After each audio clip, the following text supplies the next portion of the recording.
आंख बंद करके हर किसी पर भरोसा मत करो। मित्रों, आपने पिछले पार्ट में देखा कि कैसे राजा सुहेलदेव के राज्य के पूर्वी भाग में लोगों का विद्रोह चल रहा था। तब तोता आने के बाद राजा को विद्रोह अचानक शांत होने की सूचना मिलती है। उन्होंने इन खुशखबरी का श्रेय उस तोते को देते हैं। अब उन्हें विश्वास हो गया था कि यह तोता राजमहल में आया है, अपने साथ खुशियां लेकर आया है। मित्रों, दूसरे दिन एक विचित्र झगड़ा दरबार में आता है। अब आगे देखिए मित्रों, 4 रुई के व्यापारी थे। उनका रुई की गांठों का एक बड़ा गोदाम था। चारों का व्यापार में बराबर की साझेदारी थी। चारों व्यापारियों ने एक बिल्ली पाल रखी थी। बिल्ली रात दिन उसी गोदाम में रहती थी और रुई की गांठों की चूहों से निगरानी करती थी। चारों व्यापारियों ने उस बिल्ली का एक एक पैर बांट लेते हैं और हर व्यापारी अपने आप को एक पैर का मालिक समझते थे। एक व्यापारी ने हाथ जोड़कर महाराज सुहेलदेव को आगे का किस्सा सुनाते हुए कहने लगता है, महाराज, एक दिन उस बिल्ली के पिछले बाएं पैर को चोट लग जाती है। उस पैर का मालिक मैं था। मैंने उस पैर पर तेल लगाकर मलहम पट्टी कर दी थी और बिल्ली वहीं हमारे पास बैठ जाती है। ठंड का समय था। आग सेकने के लिए मिट्टी की अंगीठी में हमने कोयल भर रखे थे। कोयले आधे जल चुके थे। बिल्ली हम चारों के पास बैठी हुई अपनी दुम हिला रही थी। हम चारों अपनी बातों में खोए हुए थे। तभी पता नहीं कब और कैसे बिल्ली का बायां पैर आग की चपेट में आ जाता है। शायद अपने बदन को पंजे से खुजलाते समय उसका जख्मी पैर आग की चपेट में आ गया होगा और बिल्ली दर्द से छटपटाते हुए गोदाम में इधर उधर भागने लगती है। बिल्ली जहां से गुजरती जाती है, जहां जहां रुई की गांठ थी, वहां रुई आग पकड़ लेती है। इस तरह सारे गोदाम में आग भभक जाती है और सारा गोदाम जलकर राख हो जाता है। हम सबको बहुत भारी नुकसान होता है। महाराज, नुकसान होने के कारण तीनों व्यापारी अब मुझ पर सारे नुकसान का भार डाल रहे हैं। इन तीनों का यह कहना है कि बिल्ली के उस पैर का मालिक मैं था, इसलिए उस नुकसान की भरनी मुझे करनी पड़ेगी। उसकी बात सुनते ही तीनों व्यापारी एक साथ उठकर खड़े हो जाते हैं और हाथ जोड़कर कहते हैं, महाराज, हमारी मांग उचित है। महाराज, यही उस पैर का मालिक था और इस पट्टी के कारण गोदाम में आग लगी है। अगर पैर पर पट्टी ना बंधी होती तो गोदाम का माल इस तरह जलकर राख ना होता। इसमें हम तीनों का क्या दोष है? तभी चौथा व्यापारी विनती करते हुए कहता है, महाराज, आप ही खुद फैसला करिए। यह इन तीनों का मुझ पर जुल्म होगा। बिल्ली हम चारों की थी। हम चारों उससे समान रूप से प्यार करते थे। वह हम चारों की मिलीजुली संपत्ति की रखवाली करती थी। सीधी बात है महाराज, हमने आज तक होने वाला लाभ बराबर हिस्सों में बांटा है, इसलिए घाटे का भी चारों में बराबर बंटवारा होना चाहिए। चौथे व्यापारी की बात सुनकर सारे दरबार में सन्नाटा छा जाता है। तभी चारों व्यापारी कहते हैं, महाराज, फैसला आपको ही करना होगा और आपका फैसला मान्य होगा और हमें पूर्ण विश्वास है कि आप हमेशा की भांति आज भी सच्चा न्याय करेंगे। सारे दरबारी राजा के फैसले का इंतजार कर रहे थे। तभी राजा स्वयं पीछे खड़े सेवक को तोते का पिंजरा लाने के लिए कहता है और राजा मन में सोचता है कि तोते की न्याय और बुद्धि की परीक्षा लेने के लिए यह बिल्कुल सही समय है। अब मुझे इस तोता के न्याय और बुद्धि की परीक्षा लेकर देख लेनी चाहिए। तोता इस पेचीदा मामले का कैसा फैसला सुनाता है। राजा तुरंत दरबार को संबोधित करते हुए कहता है कि सब शांत हो जाइए। आज मेरी जगह यह मेरा प्यार तोता तुम लोगों के इस झगड़े का न्याय करेगा। इसका फैसला चारों व्यापारियों और दरबारियों को मानना होगा। राजा सुहेलदेव पिंजरे को ऊपर उठा देता है ताकि सारे दरबार को तोता दिखाई दे सके और दरबार में उपस्थित प्रत्येक आदमी सांस रोककर फैसला सुनने के लिए अधीर हो जाते हैं। तोता अपना फैसला सुनाते हुए कहता है, जब तक बिल्ली अंगीठी के नजदीक थी तब तक रुई की गांठों को किसी भी प्रकार का कोई भी नुकसान नहीं पहुंचा था, परंतु उसकी जलती हुई पट्टी नुकसान का कारण बनती है। यह कहकर तोता बोलते बोलते कुछ देर रुक जाता है और फिर बोलता है, कि अब सोचना यह है कि बिल्ली को रुई की गांठों की तरफ कौन लेकर गया। तोता अपनी बात को आगे बढ़ाते हुए कहता है कि चोट लगे हुए और जलते हुए पैर से तो वह बिल्ली थोड़ी दूर भी चल नहीं सकती थी। जब वह बिल्ली जलते हुए पैर से थोड़ी दूर भी चल नहीं सकती थी, तो उसे जलती रुई पट्टी को रुई की गांठों तक कौन लेकर गया। अब आप इस बात को जरा ध्यानपूर्वक सोचे। इतना कहकर तोता चुप जाता है।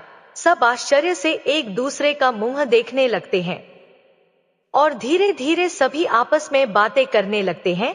तोता थोड़ा मौन रहने के पश्चात कहता है, मुझे आशा है कि आप लोगों ने इस बात को ध्यानपूर्वक सोचा होगा कि जलती हुई पट्टी को रुई की गांठों की तरफ कौन लेकर गया है, और आप इस नतीजे पर पहुंचे होंगे कि बिल्ली के 3 स्वस्थ पैर ही उसे जलती हुई पट्टी के साथ पूरे गोदाम में यहां से वहां और वहां से यहां लेकर गए होंगे।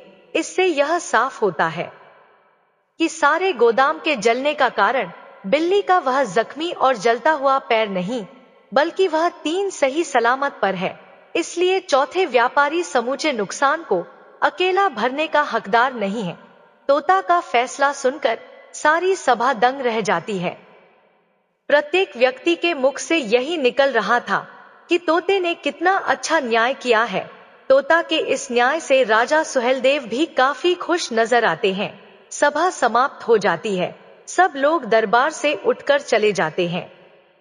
दोपहर का समय था। तोता सोने के पिंजरे में रत्न जड़े खंभे पर टंगा हुआ था।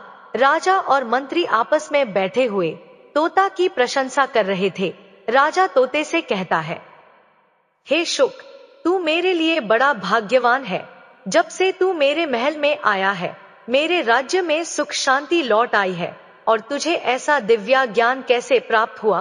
तब राजा सुहेलदेव तोते के बारे में जानने को बड़ा उत्सुक होता है। राजा की बातें सुनकर तोते की आंखों से आंसू बहने लगते हैं और राजा को अपनी सारी कहानी सुना देता है। तोते की कहानी सुनकर राजा सुहेलदेव मन ही मन दुखी होने लगता है और कहता है, वाह रे भाग्य, आज एक राजा दूसरे राजा के यहाँ पिंजरे में बंद है। तब तोता एक लंबी सांस छोड़ते हुए कहता है, हे महाराज, यह सब भाग्य का खेल है। तब राजा कहता है कि हमें इस बात का बहुत दुख है, लेकिन हम कर भी क्या सकते हैं। तोता दुख प्रकट करते हुए कहता है, आपका मेरे प्रति जो प्रेम है वही बहुत है। मुझे और कुछ नहीं चाहिए। बस आप मुझे अपनी रानी से मिलवा दीजिए। अगर आप मुझे उनसे मिला दे तो मैं समझूंगा कि पृथ्वी का समस्त सुख मैंने प्राप्त कर लिया है। तब राजा सुहेलदेव कहता है, तुम चिंता मत करो, मैं आज ही अपने सेवकों को भेजता हूँ और रानी का पता लगवाता हूँ। यह कहकर राजा तोते को तसल्ली देता है। राजा की बातें सुनकर तोता बना हुआ राजा नहुष बहुत खुश होता है। वह मन ही मन अपनी रानी से मिलने की खुशी में तरह तरह के सपने देखने लगता है। कितने दिनों से उसने रानी की सूरत नहीं देखी है। पता नहीं वह कहाँ होगी, क्या कर रही होगी, किस हाल में होगी। यह ख्याल आते ही उसके मन में मंत्री नागेश के प्रति क्रोध की ज्वाला भड़कने लगती है। उसने तय कर लिया था कि वे उस दुष्ट से जरूर बदला लेकर रहेगा। उसने हम दोनों राजा रानी को नदी के 2 किनारों की तरह अलग अलग कर दिया है। मित्रों, शाम को राजा सुहेलदेव के दूत रानी की खोज में चारों दिशाओं में निकल पड़ते हैं। राजा सुहेलदेव खुश होकर उस शिकारी को बड़ा इनाम देकर महल से विदा करता है। तब शिकारी सोचता है कि तोता सच कह रहा था। उसने कहा था कि वह उसे मालामाल कर देगा। तोता सच में मुझे मालामाल कर दिया है। शिकारी की खुशी का ठिकाना नहीं था। राजा सुहेलदेव के सभी सिपाही बहुत तेजी से रानी को ढूंढ रहे थे। राजा के सैनिक रानी को ढूंढने के लिए पहाड़, जंगल राज्य के चप्पे चप्पे में बिखरे हुए थे। उधर जंगल में नरभक्षी बड़ी धूमधाम के साथ खुशियां मना रहे थे। आज देवी के सामने 2 स्त्रियों की बलि एक साथ चढ़ने वाली थी। आज तक ऐसा कभी नहीं हुआ था कि एक साथ देवी को 2 बलि चढ़ाई गई हो। इसलिए नरभक्षियों के लिए आज का दिन बड़ा ही भाग्यशाली था। इस खुशी को वह एक त्योहार की तरह बड़े धूमधाम से मना रहे थे। रानी और दासी को उन्होंने गुफा से बाहर लाकर फूलों और गाजे बाजे के साथ देवी के मंदिर में ले जाते हैं। रानी और दासी का घबराहट के कारण बुरा हाल हो रहा था। उन्हें अपनी आंखों के सामने साक्षात मौत खड़ी दिखाई दे रही थी। वे दोनों मन ही मन भगवान से जीवन दान की प्रार्थना कर रही थी। नरभक्षी उन दोनों को घेरकर काफी देर तक नाच गाना करते हैं और उन दोनों को ऊंचे पत्थर पर बैठा दिया जाता है।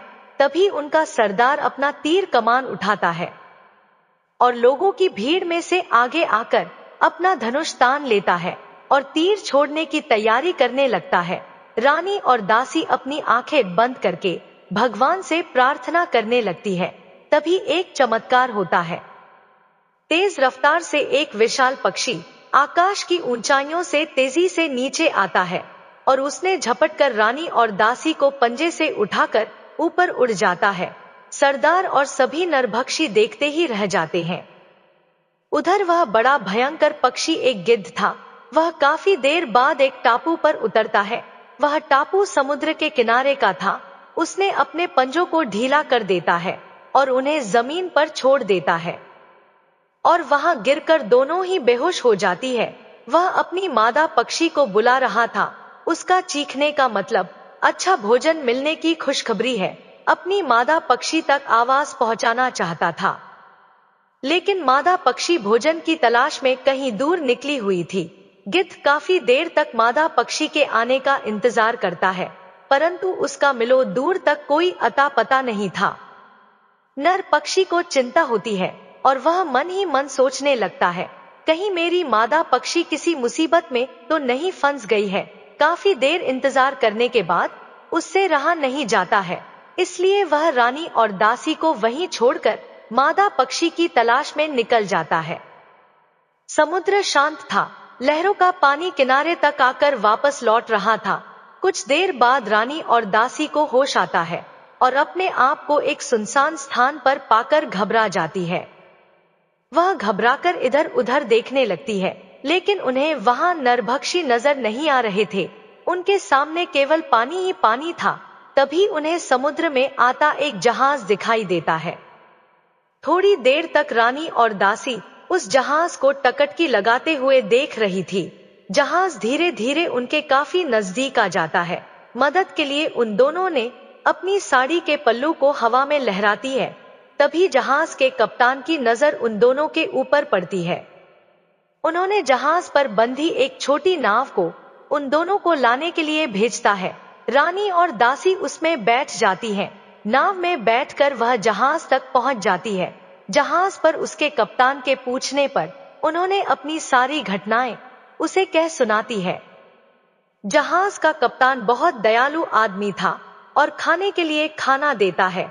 बहुत ज्यादा थके होने के कारण खाना खाकर रानी और दासी आराम से सो जाती है। जहाज में सामान लदा हुआ था और वह जहाज चंद्रपुरी राजधानी की ओर जा रहा था। रानी और दासी जब सोकर उठती है, तब रानी सोचती है कि भाग्य ने उन्हें कहां से कहां लाकर खड़ा कर दिया है।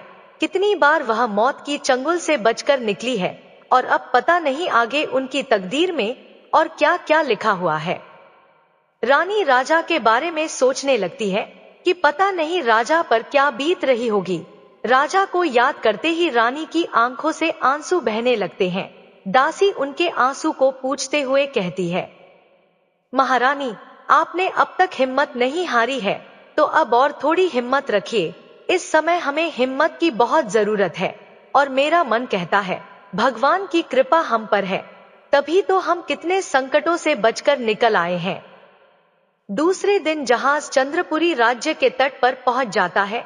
कप्तान ने रानी और दासी को राजा सुहेलदेव के दरबार में ले जाता है। दरबार लगा हुआ था। राजा सिंहासन पर विराजमान थे। दरबार में भीड़ जुटी हुई थी। राजा दोनों स्त्रियों की तरफ देखते हुए पूछता है, यह दोनों कौन है और क्या चाहती है? तब जहाज का कप्तान हाथ जोड़कर कहता है, महाराज, यह दोनों समुद्र के किनारे सहायता के लिए पुकार रही थी।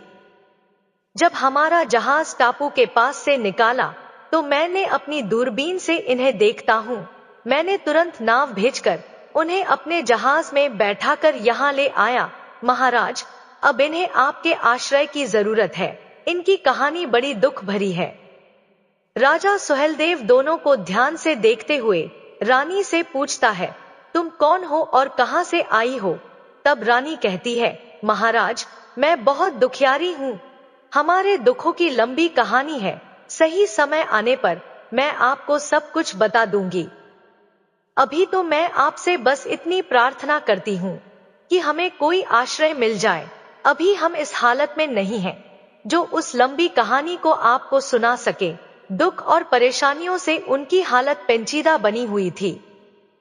तभी राजा अपने सैनिकों को कहता है कि इन्हें अतिथि कक्ष में पहुंच दिया जाए और इनके खाने पीने का प्रबंध कर दिया जाए। आज्ञा पाते ही सेवक उन्हें वहां से अतिथि कक्ष में ले जाते हैं। कुछ देर बाद दूत आकर राजा को सूचना देता है, महाराज, कुछ उपद्रवी हमारी सीमा में घुस आए हैं। उन्होंने हमारी फसल नष्ट कर दी है और किसानों के धन, संपत्ति और पशुओं को लूटपाट करके ले जा रहे हैं। अगर किसानों को तुरंत सहायता ना मिली तो काफी नुकसान होने की संभावना है। राजा यह खबर सुनते ही क्रोध से तमतमा उठता है। राजा आग बबूला होते हुए सेनापति से कहता है, जल्दी से सैनिकों की फौज तैयार किया जाए और जो भी उपद्रवी है उनको मेरे सामने लेकर आओ। उनको उचित दंड मिलना चाहिए। इतना कहकर राजा सुहेलदेव अपने कक्ष में चला जाता है। तब सोने के पिंजरे में बैठे तोते ने उनकी हालात के बारे में पूछते हुए कहता है, महाराज, क्या बात है? सब कुशल मंगल तो है? तभी राजा उपद्रवियों की कहानी सुनाते हुए कहता है, कुछ समझ नहीं आ रहा है। मैंने 2 स्त्रियों को अपने यहाँ आश्रय दिया है और उसके थोड़ी देर बाद ही आफत की सूचना मिलना शुरू हो गया है।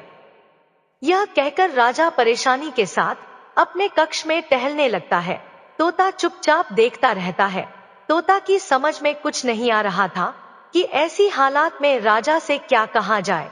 तब वह तोता केवल इतना ही बोलता है, महाराज, बेकार में चिंता मत कीजिए, सब ठीक हो जाएगा। कोई किसी के लिए आफत नहीं लाता है। ऐसे ही 2-3 दिन गुजर जाते हैं। इसी बीच रानी ने राजा सुहेलदेव के पास एक अर्जी पहुंचाती है जिसमें लिखा था, महाराज, आपने हमें आश्रय दिया है। इस विपत्ति के समय में आपकी इस कृपा को हम भूल नहीं सकते हैं, लेकिन अब इस तरह यहाँ पर खाली बैठना हमें अच्छा नहीं लग रहा है। इसलिए आपसे विनती करती है कि हमें कोई नौकरी मिल जाए तो हम अपने आप को धन्य समझेंगे। हमें भी सेवा का कुछ मौका मिलना चाहिए। उनकी प्रार्थना सुनकर रानी को राजकुमारी की दासी नियुक्त कर देता है और पुरानी दासी कुमुद को काम से हटा दिए जाने से उसे अच्छा नहीं लगता है। वह मन ही मन सोचने लगती है कि अगर यह दासी नहीं आती तो उसे यह दिन देखना नहीं पड़ता। वह रानी से बदला लेने के लिए उपाय सोचने लगती है। एक दिन रानी उदास और चिंतित बैठी थी। उसे इस तरह चिंतित बैठे देखकर राजकुमारी अरुणिमा बोलती है, क्या बात है दासी, तुम हमेशा चिंता में डूबी रहती हो। चलो आओ, हम थोड़ा बगीचे में घूम कर आते हैं। काफी दिनों से मैं कहीं नहीं गई हूँ। रानी ना चाहते हुए भी राजकुमारी के साथ चल देती है। इस दौरान पुरानी दासी कुमुद उन्हें देख लेती है। दासी कुमुद को ऐसे ही अवसर की तलाश थी। वह तुरंत राजमहल के लिए चल पड़ती है। महल के दरवाजे पर पहुंचती है तो द्वारपाल उसे रोक लेता है, लेकिन वह द्वारपाल से कहती है कि मुझे राजा से बहुत जरूरी प्रार्थना करनी है। उसकी बात सुनकर द्वारपाल ने उन्हें अंदर जाने की अनुमति दे देता है। इस तरह वह राजमहल में प्रवेश कर लेती है। वह चुपचाप छिप छिपाकर राजकुमारी के कक्ष में पहुंच जाती है और वहां पहुंचकर राजकुमार अरुणिमा का रत्न जड़ित हार चुराकर महल से निकल जाती है। उधर जब राजकुमारी अरुणिमा बगीचे से लौटकर वापस आती है तो उसे अपने कक्ष में रत्न जड़ित हार गायब मिलता है और जल्दी ही यह बात चारों तरफ आग की तरह फैल जाती है। सारे महल में खलबली मच जाती है। शाम होते होते यह बात राजा के कानों तक भी पहुंच जाती है। सबका शक दासी बनी रानी के ऊपर जाता है। तब राजा सोचता है कि दोनों स्त्रियों के महल में आते ही अशुभ समाचार मिलने शुरू हो गए हैं। अब दूसरी बार घटना घट गई है। फिर उन्होंने सेवकों को आज्ञा देते हैं कि इन दोनों की स्त्रियों को फौरन राजमहल से बाहर निकाल दिया जाए। पता नहीं किस मनहूस घड़ी में यह यहाँ आई थी। मैं इनकी सूरत तक नहीं देखना चाहता हूँ। आज्ञा मिलते ही रानी और दासी को महल से बाहर निकाल दिया जाता है। अपमान और दुख से रानी का हृदय तड़प उठता है। भाग्य के खिलवाड़ पर आंसू बहाती हुई रानी और दासी उसी अजनबी रास्ते पर चली जा रही थी, जिस रास्ते से वह कुछ दिन पहले चलकर आई थी। रानी और दासी के महल से निकलने से थोड़ी देर बाद ही राजा को सैनिक खुशी का समाचार सुनाते हुए कहते हैं, महाराज, उपद्रव खत्म हो गया है और आपकी आज्ञा अनुसार उन उपद्रवियों को कैद भी कर लिया गया है। इधर राजा इस समाचार को सुनकर फूला नहीं समा रहे थे। उधर सैनिकों ने हार को ढूंढ निकालते हैं। दासी कुमुद को चुराए हुए हार के साथ पकड़ लिया जाता है और कुमुद को पकड़कर राजा के सामने पेश किया जाता है। जैसे ही राजा को यह पता चलता है कि असली चोर तो दासी कुमुद है, तब राजा को अपने किए पर बहुत दुख होता है। राजा सुहेलदेव रानी और दासी को ढूंढने के लिए अपने सैनिक भेजते हुए कहता है कि वह दोनों ज्यादा दूर नहीं गई होगी, उन्हें बुलाकर महल में वापस लाया जाए। आज्ञा मिलते ही राजा के सैनिक चारों तरफ दौड़ पड़ते हैं। काफी ढूंढने के बाद उन्होंने उन दोनों को ढूंढ लेते हैं और वापस उन्हें राजा के पास ले आते हैं। जैसे ही रानी और दासी ने उनके कक्ष में आ जाती है, राजा उनसे अपने किए के लिए क्षमा मांगता है। राजा की बातें सुनते ही रानी की आंखों में आंसू बहने लगते हैं। उस समय तोता भी इस कक्ष में था। तोता की नजर रानी पर पड़ती है तो उसका हृदय प्रसन्न हो जाता है। उसकी आंखों से आंसू बहने लगते हैं। पिंजरे में बंद तोता बाहर निकलने के लिए छटपटा रहा था। तभी रानी का ध्यान पिंजरे की तरफ जाता है। तोता की आंखों से बहते हुए आंसू देखकर राजा सुहेलदेव आश्चर्य से भर उठता है। उसे धक्का सा लगता है कि उसके प्यारे तोता को क्या हो गया है। आगे बढ़कर उसने बहुत ही प्यार से पिंजरे पर हाथ रखते हुए तोते से पूछता है, हे शुक, आज तुम्हारी आंखों में यह आंसू कैसे? आज मैं तुम्हारे एक एक पंख में यह कैसी घबराहट देख रहा हूँ। तब तोता चोंच दबाते हुए कहता है, महाराज, यह मेरी रानी है। मेरे लिए यह कैसा विचित्र मिलन है। आज सबसे बड़ा खुशी का दिन है। तोता की बात सुनकर राजा सुहेलदेव की आंखें फटी की फटी रह जाती हैं। वह हैरानी से कभी तोते को तो कभी रानी को देखने लगता है। रानी पिंजरे की तरफ देखे जा रही थी। रानी कहती है, महाराज, मैंने यह सपने में भी नहीं सोचा था कि राजा नहुष से मेरा ऐसा विचित्र मिलन होगा। रानी अपनी आंखों के आंसू पूछते हुए आगे बढ़कर राजा नहुष को प्रणाम करती है और कहती है, हे स्वामी, आपसे मिलने के लिए हम अब तक दर दर की ठोकरें खाती फिर रही थी, परंतु आपसे दोबारा मिलन लिखा था जो अब पूरा हो गया है। रानी का गला रूंध जाता है। राजा सुहेलदेव की आंखों के सामने से सारे पर्दे हट जाते हैं। अब उन्हें पता चल जाता है कि जो स्त्री उनके घर में दासी बनकर रह रही थी वह वास्तव में एक रानी है। इस सच्चाई का पता चलते ही राजा सुहेलदेव शर्म से पानी पानी हो जाता है। इसके बाद राजा ने रानी के रहने का प्रबंध वही राजमहल में एक अलग कमरे में करा देता है। तोता का पिंजरा राजा के कक्ष से उठाकर रानी के कक्ष में पहुंचा दिया जाता है। रात में बहुत देर तक राजा नहुष और रानी के बीच बातचीत होती रहती है। दोनों आपस में अपनी आपबीती सुनाने लगते हैं। अब वह दोनों आगे का उपाय सोचने लग जाते हैं, परंतु उन्हें कोई भी रास्ता नजर नहीं आ रहा था कि वह आगे क्या करे। उस दुष्ट मंत्री नागेश से बदला कैसे लिया जाए, इसी सोच विचार में कुछ दिन बीत जाते हैं। उधर राजा सुहेलदेव की बेटी अरुणिमा के स्वयंवर की तैयारी चल रही थी। राजमहल के सभी लोग स्वयंवर की तैयारी में जुटे हुए थे। जगह जगह से राजा, महाराजा और राजकुमार आने वाले थे। लोग उनकी सुख सुविधा और ठहरने आदि के प्रबंध में व्यस्त थे। मंडप सजाया जाता है। महल की सजावट देखते ही बनती थी। दास दासियों को पल भर की भी फुर्सत नहीं मिल रही थी। रानी जानती थी कि दूर दूर से राजा और राजकुमार स्वयंवर में भाग लेने के लिए आएंगे। एक रोज रानी तोते से कहती है, महाराज, मेरे ख्याल से वे दुष्ट मंत्री भी स्वयंवर में जरूर आएगा। रानी कुछ देर सोचती रहती है और फिर बोलती है, उसका यहाँ आना जरूरी है। अगर वह यहाँ नहीं आएगा तो मेरी सोची हुई बात अधूरी रह जाएगी। तब तोता बना राजा नहुष कहता है, रानी आपने क्या सोचा है? तब रानी कहने लगती है कि राजकुमारी के स्वयंवर में एक शर्त रखेंगे कि राजकुमारी उसी के गले में वरमाला डालेगी जिसे संजीवनी मंत्र की विद्या आती हो।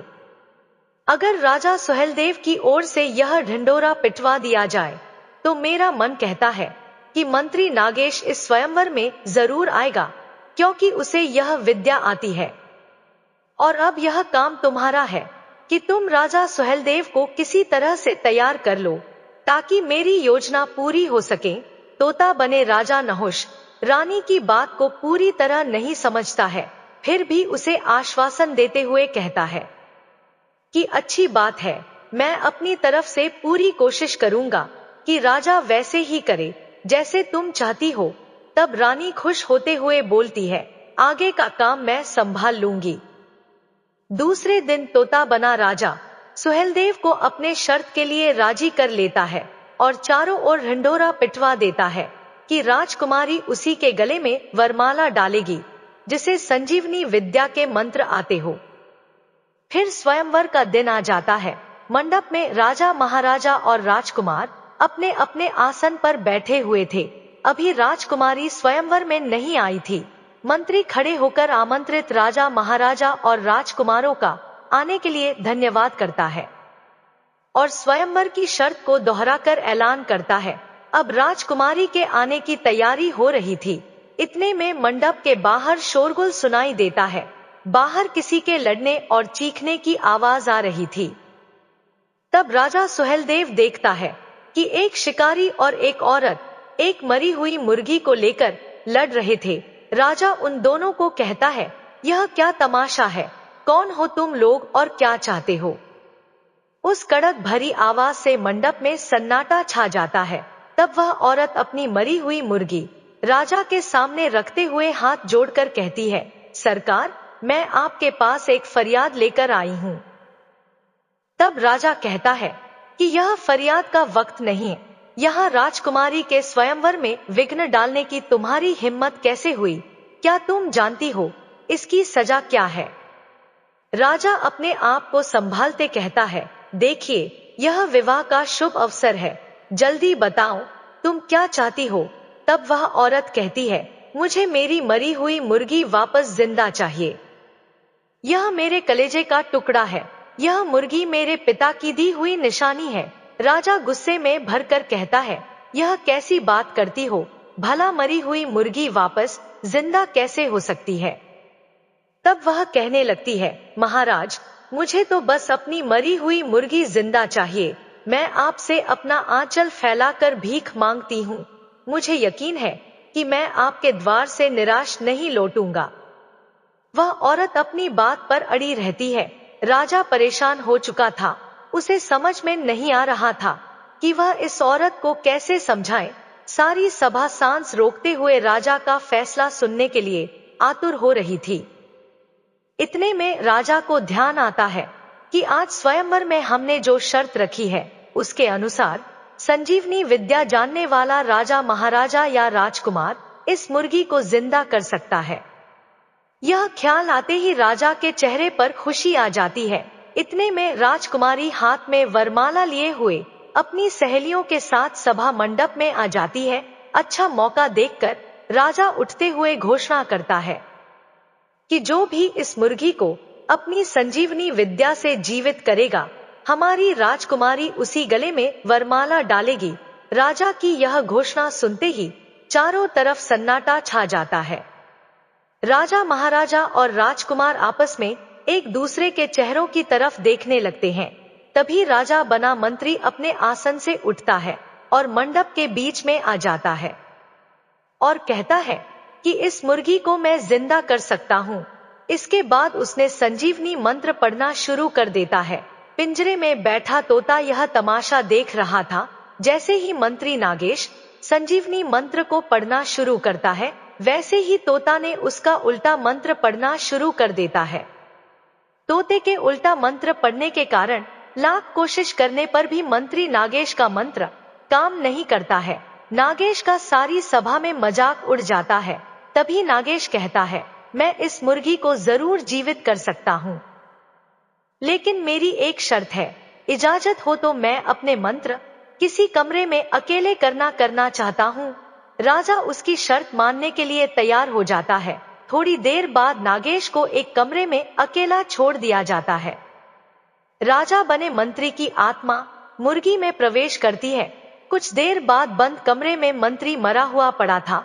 जिस समय मंत्री नागेश की आत्मा मुर्गी में प्रवेश कर रही थी, उसी समय तोता मंत्र पढ़ना शुरू कर देता है। तोता की आत्मा मंत्री नागेश के निर्जीव शरीर में प्रवेश करना शुरू कर देता है, जो कि वास्तव में राजा का अपना ही शरीर था। और देखते ही देखते तोता की आत्मा नागेश के शव में प्रवेश कर चुकी थी। मुर्गी मंडप में फिर से जीवित हो चुकी थी। थोड़ी देर बाद राजा नहुष बंद कमरे से बाहर निकलता है और मंडप में आकर मुर्गी से बोलता है, क्यों मंत्री जी, कैसी रही हमारी कहानी? मुर्गी के रूप में मंत्री बोलता है, अच्छा तो यह तुमने ही मेरे संजीवनी मंत्र को उल्टा पढ़ रहा था और तूने ही शव मंत्र का जप करके मेरा यह हाल किया है। वह औरत जो यह कह रही थी कि यह मुर्गी मेरी है और उसके साथ आया शिकारी अपने असली रूप में आ जाता है, वे दोनों प्राणी रानी और उसकी दासी थी। राजा सुहेलदेव राजा नहुष को असली रूप में देखकर बहुत खुश होता है। उन्होंने मुर्गी के रूप में उस दुष्ट मंत्री नागेश को मौत की सजा देता है। राजा नहुष और रानी का खूब आदर सत्कार किया जाता है। कुछ दिनों बाद राजा नहुष अपनी रानी और दासी सहित अपने राज्य लौट आते हैं। वहां की जनता अपने राजा और रानी के आने पर बहुत खुश होती है। नागपुरा में उन सबका भव्य स्वागत किया जाता है और सभी खुशी खुशी रहने लगते हैं। अपने राज्य में वापस आने पर राजा नहुष खुश होकर उस तोता पकड़ने वाले शिकारी को जागीर बख्श देता है और उसे अपने राज्य में रहने की जगह देता है। शिकारी की खुशी का ठिकाना नहीं रहता है और सुख शांति से अपने परिवार के साथ नागपुरा में रहने लगता है। मित्रों, कहानी कैसी लगी कमेंट बॉक्स में कमेंट करके जरूर बताएं। वीडियो को लाइक शेयर करें और हमारे चैनल को सब्सक्राइब करें। धन्यवाद।